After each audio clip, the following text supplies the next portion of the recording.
You may write me down in history with your bitter, twisted lies. You may trod me in the very dirt, but still like dust, I'll rise. Did you want to see me broken, bowed head and lowered eyes, shoulders falling down like teardrops, weakened by my soulful cries? You can shoot me with your words, you can cut me with your lies, you can kill me with your hatefulness, but just like life, I rise. Leaving behind nights of terror and fear, I rise. Into a daybreak miraculously clear, I rise. Bringing the gifts that my ancestors gave. I am the hope and the dream of the slave.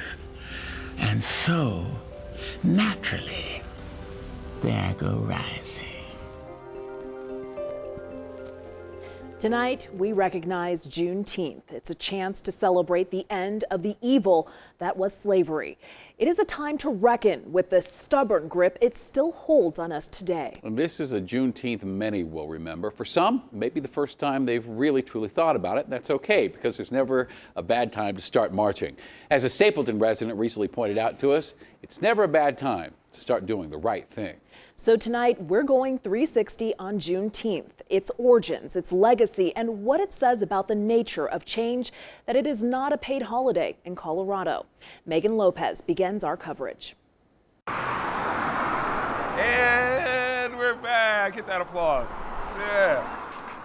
Technical difficulties ain't never stopped us, huh? In an unassuming building in an unassuming part of town. Welcome back. Juneteenth Music Festival.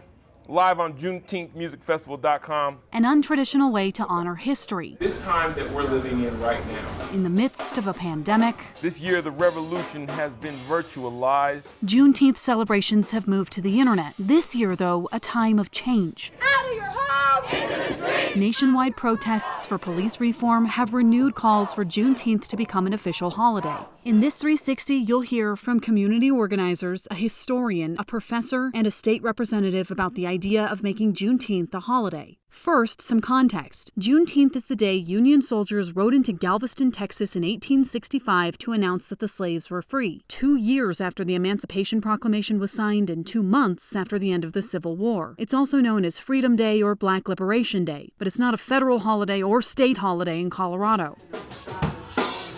In a small studio in Lakewood,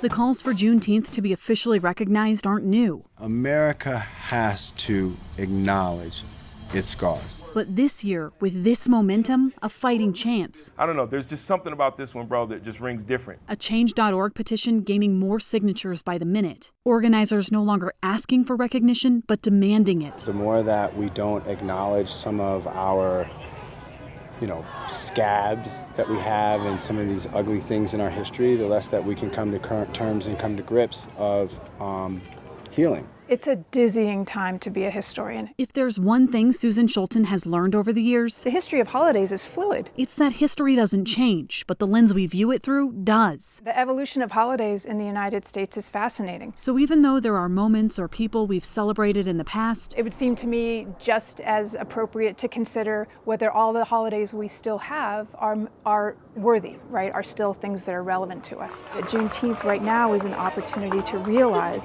that emancipation is still a process, and that freedom is only won when it's fought for. We are behind the curve. Changing, removing, or adding holidays isn't easy. Just ask Representative Adrian Benavidez. We tried lots of different things to name it: Indigenous Peoples Day, Colorado Day, Election Day. Year after year in the Colorado legislature, this bill is about Columbus. An effort to repeal Columbus Day. And year after year, bill is postponed indefinitely. Those efforts failed. Finally this year, a change. It took 13 years till we were successful in repealing Columbus Day. If Columbus Day is any indication, though, Representative Benavidez says Juneteenth has a long road ahead. Any discussion about changing holidays or adding to our holidays has to be a full discussion. that we have. And I'm really excited about it possibly being recognized fully. Even without an official holiday, Dr. April Alexander says Colorado is taking steps in the right direction. We've already seen this year is that a lot of companies are recognizing Juneteenth.